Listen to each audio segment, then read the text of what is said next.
आज ना सगळ्यात मोठा आणि आता चालू असलेला संवेदनशील विषय घेऊन आले. तर सगळ्यांनी लाईक करा, कमेंट करा चांगल्या चांगल्या. एकच मिनिट. तर विषय आहे आजकाल चर्चेत असणाऱ्या माधुरी हत्तीनीचा.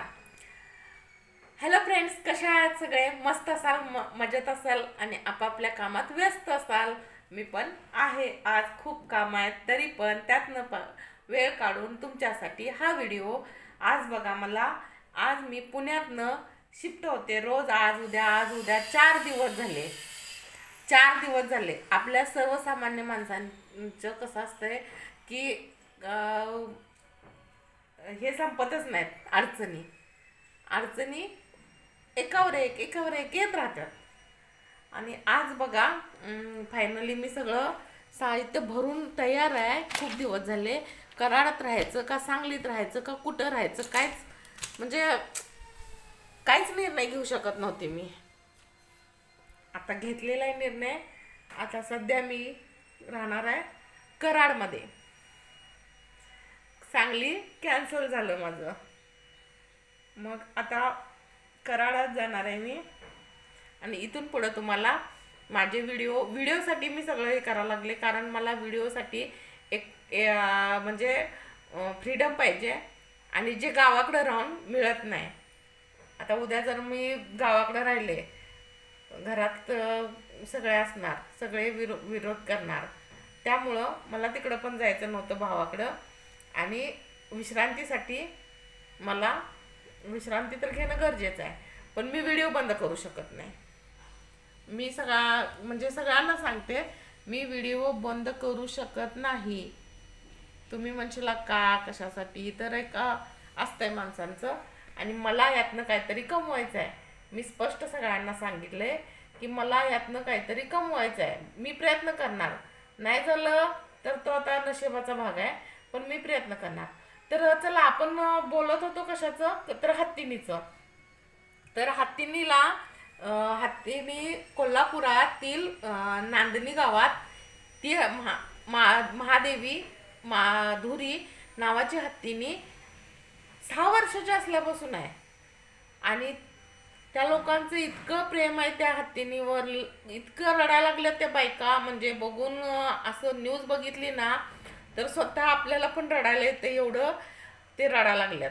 आणि खरोखर बघा की, म्हणजे असते ना, आता आपण कसं ठेवू का इथं, आपण म्हणजे कसं असतंय, माणूस आणि एक मुक जनावर त्याला जीव लावल तसं आपल्याला हे होते ना.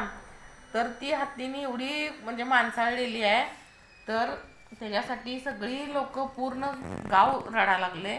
आणि पूर्ण गावानं अंबानी विरोधात बरोबर गेम केली. अंबानीच्या पोरग्याच्या प्रोजेक्टसाठी ते हत्तीनी घेऊन गेले. अजून त्या प्रोजेक्टचं कशात काय नाही, तोपर्यंत त्या हत्तीने घेऊन गेल्यानंतर लोकांनी एवढं त्याला प्रतिकार केला, एवढा प्रतिकार केला की जिओचं कार्ड बंद करायचं सगळ्यांनी ठरवलं. आणि ते बरोबर पण आहे. बरोबर ते अंबानीच्या पूर्ण ह्याला धोका निर्माण झाला. आणि बायकॉटच्या ह्याच्यातनं कसं त्यांनी पूर्ण सिम बंद करून टाकायचे निर्णय पटापटा घेतले सगळ्यांनी. विरोध तर विरोध, पूर्ण देशाचा विरोध झाल्यानंतर काय ते अंबानी राहील काय?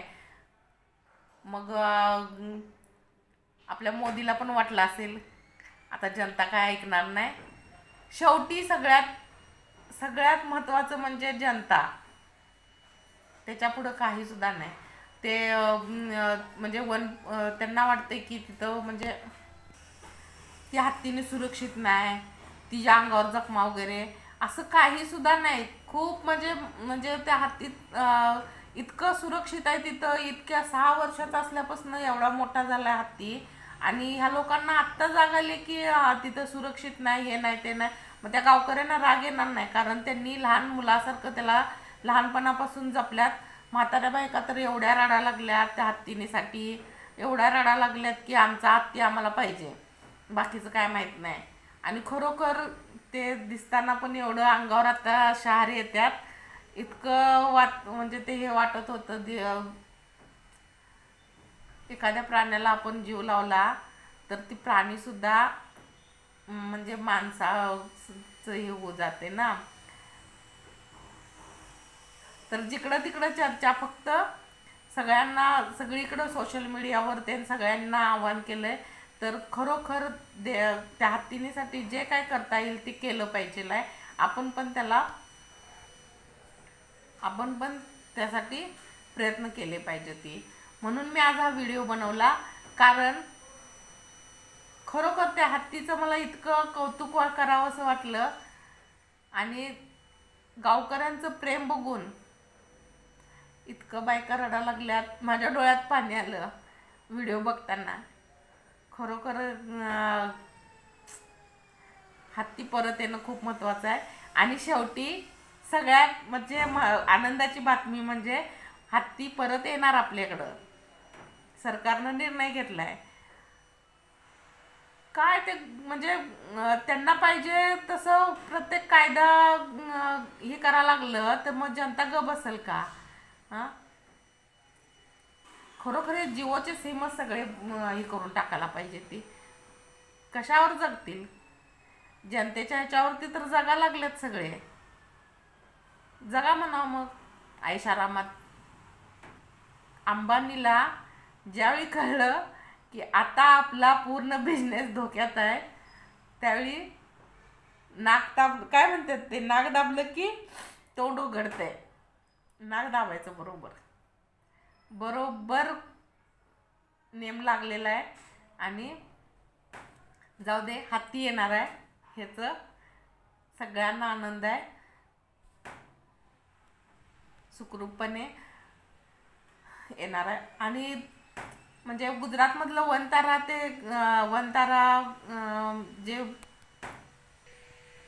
गुजरातमधल्या वनतारामध्ये हत्ती व्यवस्थित सुरक्षित नेलेला आहे. तिथं स्वागत झालेलं आहे त्याचं. म्हणजे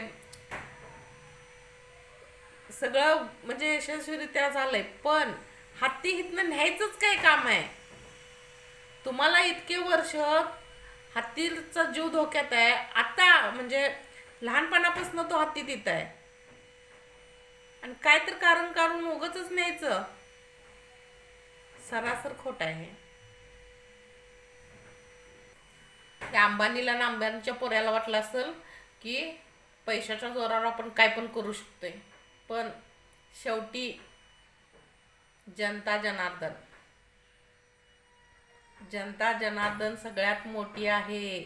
जनतेचं सगळ्यात काय म्हणतात ते एक हे जी पॉवर आहे ते मोठं आहे सगळ्यात. ते त्यापुढं कोणीही नाही, सरकार पण नाही. सरकार जनतेच्या पुढं हे करू शकत नाही. तर चला मग, आपल्या हत्तीनीसाठी सगळे मस्त खुश आहेत आणि सगळीकडं आनंदाचं वातावरण आहे. छान वाटलं तर माझे व्हिडिओ असेच बघत राहा. आणि कोणी नवीन असाल तर सबस्क्राईब करा, लाईक करा, फॉलो करा. जर फेसबुकला बघत असला तर फॉलो करा, यूट्यूबला बघत असला तर सबस्क्राईब करा आणि शेअर करा. व्हिडिओ खूप जास्त शेअर करा. एक अशा निराधार व्यक्तीला म्हणजे काय म्हणतात ते थोडासा तुमचा काय सपोर्ट मिळेल. मी आता सध्या फक्त यूट्यूबच्या ह्याच्यावरती हे ठेवून भरोसा ठेवून आहे ना काम करायला लागले. का तर मला आता सध्या काम होत नाही, बाहेर कामाला जाऊ शकत नाही मी. आणि त्यामुळं मी जनता जनार्दन सगळ्यात महत्त्वाचे आहे. मग माझे व्हिडिओ थोडे बघून जर मला त्यातनं पैसे मिळाले, त्यातनं माझं पोट जरी झालं, तर मी त्यांचे सगळ्यांचे खरंच उपकार कधीच विसरणार नाही. आणि सगळ्यांना ते दाखवून पण देईन. जे आत्ता मला म्हणतात तुझ्या व्हिडिओमधनं काही होणार नाही, त्यांना एक पोचपावती द्यायसाठी मला करून दाखवायचं आहे आणि त्यासाठी तुमच्या सगळ्यांचा सपोर्ट महत्त्वाचा आहे. त्याशिवाय मी हे करू शकत नाही. तुमच्या सपोर्टशिवाय मी काहीही नाही. फक्त तुमचा सपोर्ट पाहिजे. फक्त तुम्ही माझे व्हिडिओ बघा, माझा वॉच टाईम वाढेल, मला चॅनल मोनोटाईज होईल आणि थोडंसं काहीतरी मला थोडंसं ते बुडत्याला काठीचा आधार म्हणतात की नाही, तसा आधार मिळेल. तर प्लीज सगळ्यांनी माझ्या व्हिडिओला सपोर्ट करा.